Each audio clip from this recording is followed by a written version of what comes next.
রিক্সা শ্রমিক থেকে নেশা সাম্রাজ্যের বাদশাহ চান মিয়া। এই সময়ের মধ্যে শুধু তেলিয়ামুড়া না, গোটা ত্রিপুরা রাজ্যে একটা চর্চিত নাম এই চান মিয়া। প্রতিবেদনের শুরুতেই বলে রাখা ভালো, এই চান মিয়া কোনো বিখ্যাত ব্যক্তি নন।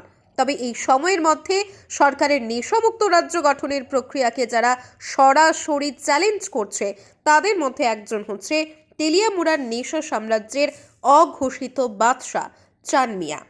অভিযোগ, একসময়ের সাধারণ রিক্সা শ্রমিক চান মিয়া বিগত 4-5 বছর ধরে নেশা সাম্রাজ্যকে হাতিয়ার করে নামে বেনামে কোটি টাকার সম্পত্তি করে নিয়েছে।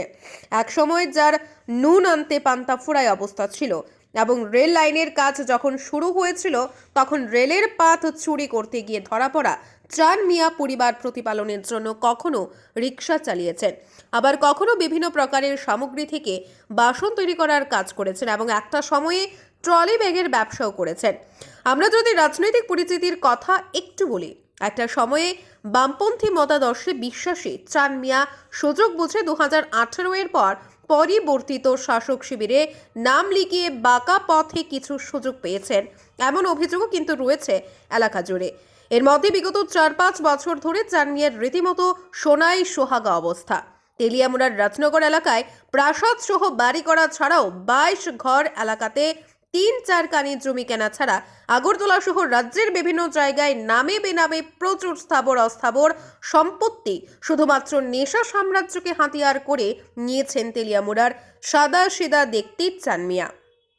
অভিযোগ, রীতিমতো রেলের কার্গো বুক করে মাল আনা নেওয়ার বরাত নিয়ে রাবারের ব্যবসার ফাঁকে নেশা সাম্রাজ্যের বিস্তার করে রাজ্য এবং বহিরাজ্যের যুব সমাজকে ধ্বংস করার অন্যতম মাস্টার মাইন্ড হিসেবে ইতিমধ্যে খ্যাতি অর্জন করেছেন তেলিয়ামুড়ার এই চান মিয়া। সাম্প্রতিক সময়ে প্রচুর পরিমাণে নেশা সামগ্রী সহ নিজের ছেলে এবং আরও বেশ কয়েকজন নেশা কারবারি সহ রেল পুলিশের হাতে আটক হয়েছেন এই চানবাবু। বিভিন্ন মোহর থেকে গুঞ্জন তৈরি হয়েছে সেই সময় চান মিয়ার ব্যক্তিগত গাড়ির চালক সহ ওনার কোনো এক ম্যানেজারও নাকি ছিলেন, যারা কোনোভাবে গা ঢাকা দিতে সক্ষম হয়েছে।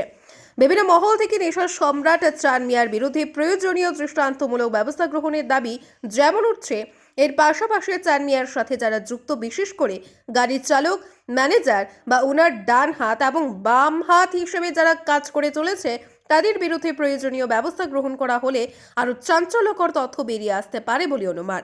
এক্ষেত্রে রাজ্যের গরিমার স্বার্থে ইডি হস্তক্ষেপ করুক, এমন দাবি কিন্তু ক্রমান্বয়ে জোরালো হচ্ছে।